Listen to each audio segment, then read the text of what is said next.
আসসালামু আলাইকুম। মিনি কিচেনের জন্য এইমাত্র বাজার করে নিয়ে আসলাম, রমজানের বাজার। তো ছোলা কিনে নিয়ে আসলাম আর ছোলাটা এখন আমি ভিজিয়ে রাখলাম। না ভিজালে তো ছোলা সিদ্ধ ভালো হবে না। তো অনেকক্ষণ ভিজিয়ে রাখলে ভালো হয়, যেহেতু এখন হাতে সময় কম তাই অল্প সময় ধরে ভিজিয়ে রাখবো। আর এই ফাঁকে আমি অন্যান্য ইফতারিগুলো রেডি করে নেব। অন্যান্য ইফতারি রেডি করতে করতে এদিক দিয়ে ছোলা ফুলে যাবে, তারপরে হচ্ছে ছোলাটা সিদ্ধ করব। ছোলা অনেকক্ষণ ভিজিয়ে রাখলে না সিদ্ধ ভালো হয়, ফুলে ফুলে একদম অনেক বড় বড় হয়ে ওঠে। সেক্ষেত্রে তারপরে সিদ্ধ করলে সিদ্ধটা অনেক ভালো হয়। তো এখন আমি হচ্ছে বেগুনি বানাবো, আর বেগুনি বানানোর জন্য এই যে বেসনটাও রেডি করে নিয়েছি। আর এই বেসনটা কিন্তু আমি বাড়িতে নিজে তৈরি করে নিয়েছি, নিজে না মানে আমি সব ডাল টাল চাল সব মিশিয়ে নিজে শুকিয়ে টুকে তারপর হচ্ছে মেশিনে ভাঙিয়ে নিয়ে আসছি। রেডিমেড যে বেসনটা ওইটা আমি খাই না, ওইটা স্বাস্থ্যসম্মত না। তো আর এটা একদম বাড়িতে সব কিছু রেডি করে তারপরে মেশিনে ভাঙিয়ে নিয়ে আসছি। তো এই বেসনটা অনেক ভালো, আবার খেতেও অনেক বেশি মজা। এমনিতে ভাজা পোড়া জিনিসটা অত খাওয়া ভালো না, তারপরেও যদি সেটা হয় বাইরের তাহলে সেটা তো আরও বেশি অস্বাস্থ্যকর। আর ঘরে সব কিছু রেডি করে নিলে সেক্ষেত্রে কিছুটা হলেও সেটা স্বাস্থ্যসম্মত হয়। আমি এখানে 3 প্রকারের ডাউল দিয়েছি আর সেই সাথে দিয়েছি আতপ চাল।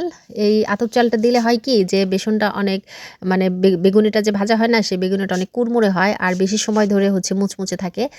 আর খালি ডাল দিলে অতটা কুড়মুড়ে হয় না আর অনেক টাইম ধরে থাকে না, কেমন যেন একটু নেতিয়ে নেতিয়ে যায়। তো আতপ চাউল দিলে অনেক বেশি ভালো হয়। অনেকে আতপ চাউল দেয়, সেই সাথে পোলার চাউলও দেয়। তো আমি এখানে শুধু আতপ চাউলটাই দিয়েছি, পোলার চাউলটা দেই নাই। প্রথমবার তেল দিয়েছিলাম, দ্বিতীয়বার বেগুনিটা দেওয়ার সময় তেল দেই নাই, কেমন যেন একটু আটকাটকে গেছে। তো এটাকে আমি ধরে নামিয়ে নিলাম, নামিয়ে তারপরে একটু ঠান্ডা হোক, ঠান্ডা হলে উঠিয়ে আবার চুলায় দিব। এদিকে কিন্তু আমার জালটা আজকে একদম দাও দাও করে জ্বলছিল।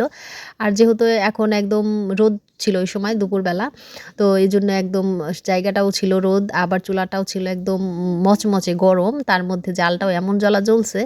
তো একদম যে বেগুনিটা আটকে গেছিলো।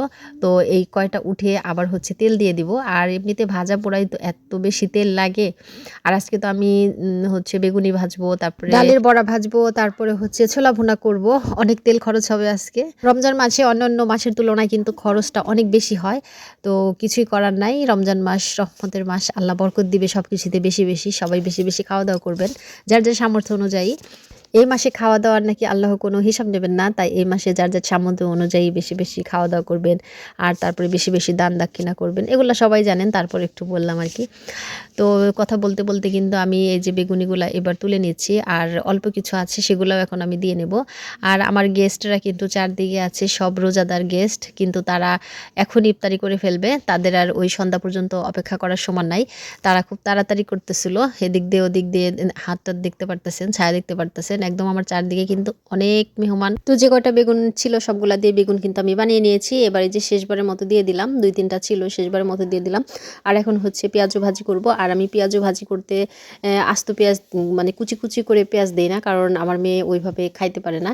এই জন্য আমি পেঁয়াজটা একদম বেটে মিক্সড করে দেই, এতে করে কোনো কিছু আর মুখে আটকায় না। আমার রান্নার তেল শেষ হয়ে গেছিলো, বেগুনিটা দিয়ে যে ঘরে আমি তেল নিয়ে আসলাম ঘর থেকে। আর এই বেগুনিটা এখন দিয়ে গেছি, পুড়ে যায় নাই, কারণ হচ্ছে জালটা খুব আস্তে আস্তে জ্বলছিল।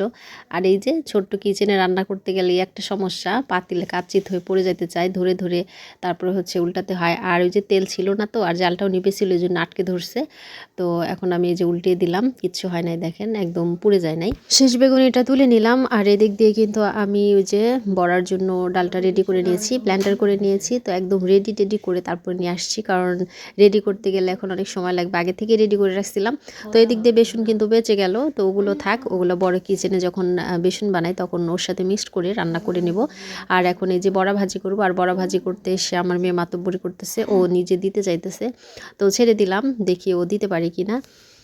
আর ওদিক দিয়ে কিন্তু আমি ছোলাটা রাইস কুকারে সিদ্ধ দিয়ে দিয়েছি, ওদিক দিয়ে সিদ্ধ করে একবার রেডি করে তারপরে এখানে এনে রান্না করব। আর এদিক দিয়ে যে আমার মেয়ে একটা একটা করে বড়া দিচ্ছিল, তো খুব ভয় ভয় দিচ্ছিল, কারণ জালটা কিন্তু দাও দাও করে জ্বলছিল, তেল ছিটে আসতে পারে এই ভয়টা ওর কাজ করছিল। তো পেঁয়াজিগুলো ভাজতে ভাজতে ভিডিওটা আজকের মতো এখান থেকে শেষ করে দেব। এতক্ষণ ধরে ধৈর্য ধরে আমার ভিডিওটা দেখার জন্য আপনাদের সবাইকে অসংখ্য ধন্যবাদ জানাচ্ছি। সবাই খুব ভালো থাকবেন। আল্লাহ হাফেজ, আসসালামু আলাইকুম।